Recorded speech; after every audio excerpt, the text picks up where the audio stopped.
Salve Sobat KDK, selamat datang kembali di channel YouTube Katekese Digital Katolik. Kali ini kita akan berbincang-bincang santai dengan Ibu Gracia Setia Widyasrini. Beliau adalah Ibu Pembimas Katolik di Kantor Kementerian Agama Provinsi Jawa Barat. Halo Ibu, apa kabar? Halo Mbak Anas, kabar baik. Puji Tuhan Ibu. Nah, kali ini kita akan berbincang-bincang tentang doa Rosario ya Bu. Oh iya, karena bulan ini adalah bulan Rosario. Baik Bu, kita akan berbincang-bincang tentang doa Rosario. Yang pertama, kira-kira apa sih Bu makna doa Rosario dalam tradisi gereja Katolik? Iya, terima kasih Mbak Anas. Makna doa Rosario dalam tradisi gereja Katolik adalah merenungkan peristiwa keselamatan dalam kehidupan Yesus Kristus melalui doa berulang, sambil meneladani Bunda Maria dalam kesederhanaan dan iman.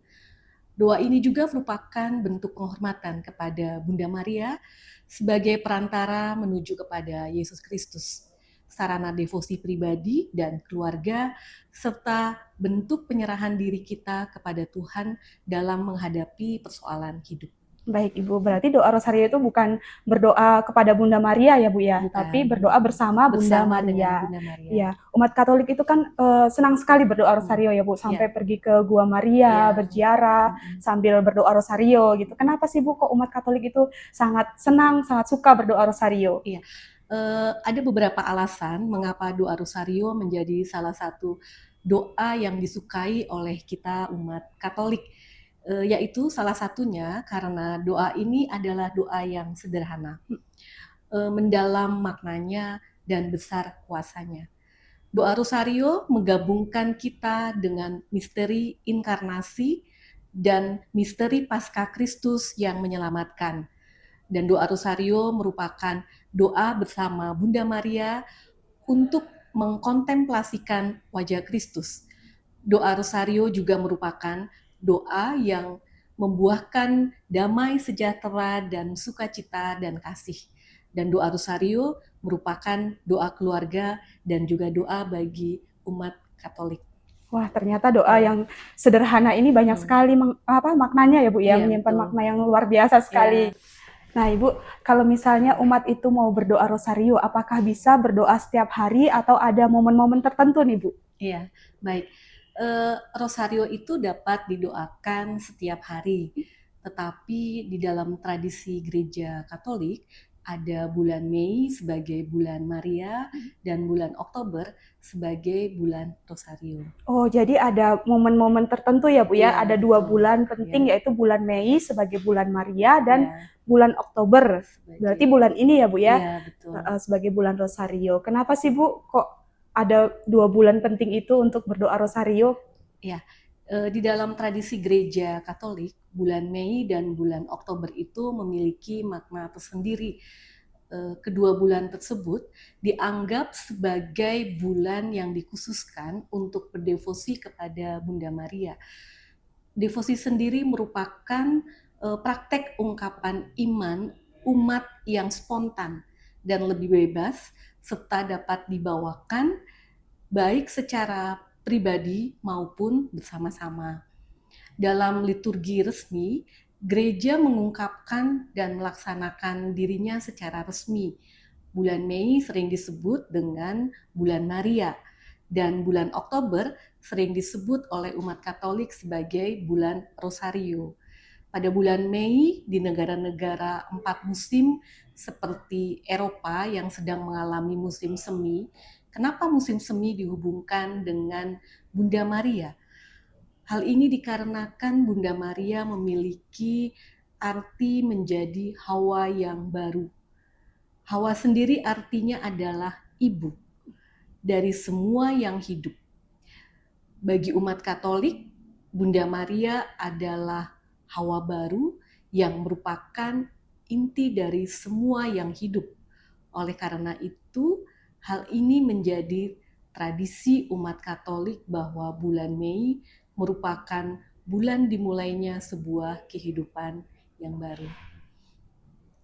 Dan asal-usul dari bulan Oktober ditetapkan sebagai bulan Rosario. Penentuan bulan Oktober sebagai bulan Rosario berkaitan dengan peristiwa pertempuran di Lepanto pada tahun 1571, di mana negara-negara Eropa diserang oleh kerajaan Ottoman yang menyerang agama Kristen.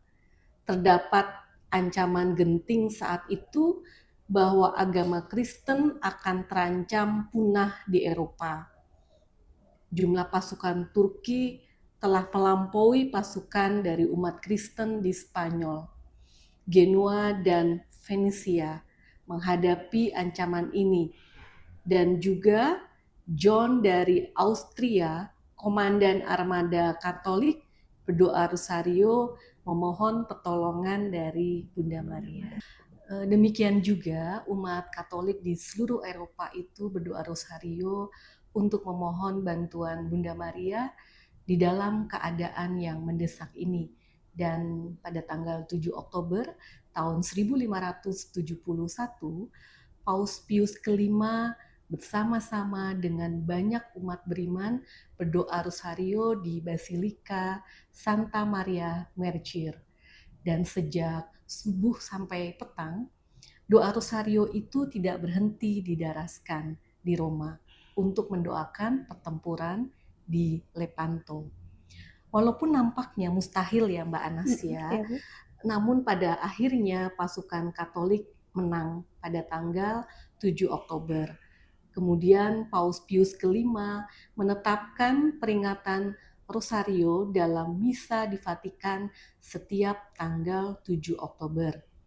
Kemudian penerusnya adalah Paus Gregorius ke-13 menetapkan bahwa tanggal 7 Oktober itu sebagai Hari Raya Rosario Suci. Wah, ternyata perjalanannya sangat panjang ya, Bu Iya, ya, untuk panjang sekali. menetapkan bulan Oktober itu sebagai bulan Rosario ya. Iya. Ada perang gitu ya. Mm-mm. Dan saat perang itu mereka mendoakan doa Rosario dan akhirnya menang melawan musuh gitu ya, Bu ya. Betul, Mbak Anas. Luar biasa sekali berarti doa Rosario ini ya, Bu ya. Iya. Nah, Ibu tadi Ibu bilang bahwa doa Rosario itu doa yang merenungkan peristiwa keselamatan dalam kehidupan Yesus Kristus. Itu maksudnya bagaimana, Ibu? Ya, karena saat berdoa rosario itu kita merenungkan 4 peristiwa, yaitu ada peristiwa gembira, ada peristiwa sedih, peristiwa mulia, dan peristiwa terang. Ya, mungkin kita coba jelaskan beberapa peristiwa itu ya Mbak Anas. Betul, Bu. Peristiwa gembira adalah peristiwa yang menyoroti kabar sukacita atas kedatangan Yesus ke dunia. Didoakan pada hari Senin dan Sabtu. Kalau peristiwa sedih, itu mengajak umat Katolik untuk merenungkan penderitaan dan wafat Yesus Kristus demi keselamatan umat manusia. Dan ini didoakan pada hari Selasa dan Jumat. Dan peristiwa mulia itu berisi perenungan kemenangan Yesus Kristus atas kematian dan kemuliaan Bunda Maria. Peristiwa-peristiwa ini didoakan pada hari Rabu dan Minggu. Dan yang terakhir adalah peristiwa terang yang ditambahkan oleh Paus Yohanes Paulus II pada tahun 2002 melalui surat apostolik Rosarium Virginis Mariae. Misteri ini mengisi celah antara masa kanak-kanak Yesus dan sengsaranya. Dan ini didoakan pada hari Kamis. Oh, oke, baik, Ibu. Ada 4 peristiwa tadi ya. Betul. Jadi dari peristiwa-peristiwa itu menggambarkan kehidupan Yesus ya, Bu ya. Betul. Makanya disebut karya keselamatan Yesus Kristus tadi ya, merenungkan karya keselamatan Yesus Kristus gitu ya, Bu. Baik, Bu, kita sudah berbincang-bincang tentang doa Rosario. Terus kalau Ibu dimintain untuk memberikan pesan kepada umat Katolik, kira-kira Ibu mau memberi pesan apa? Ya, pesan saya sebagai pembimbing masyarakat Katolik Provinsi Jawa Barat bagi umat Katolik, khususnya di bulan Oktober ini, yang menurut tradisi Gereja Katolik ditetapkan sebagai bulan Rosario. Saya mengajak dan menghimbau bagi umat Katolik untuk setiap hari mendaraskan doa Rosario yang tadi ada hari-harinya itu dalam peristiwa-peristiwa, ada 4 Ya, peristiwa yang peristiwa Mbak tadi Anas. ya. Ya, dan setiap hari itu kita doakan sesuai dengan peristiwa-peristiwa yang ada di dalam tradisi gereja Katolik. Karena iman Katolik mengajarkan bahwa doa melalui doa Rosario itu juga dapat mendekatkan diri kita kepada Yesus Kristus. Itu Baik, saja. terima kasih banyak Ibu. Baik seluruh umat Katolik dimanapun berada, jangan lupa untuk berdoa Rosario selama bulan Oktober.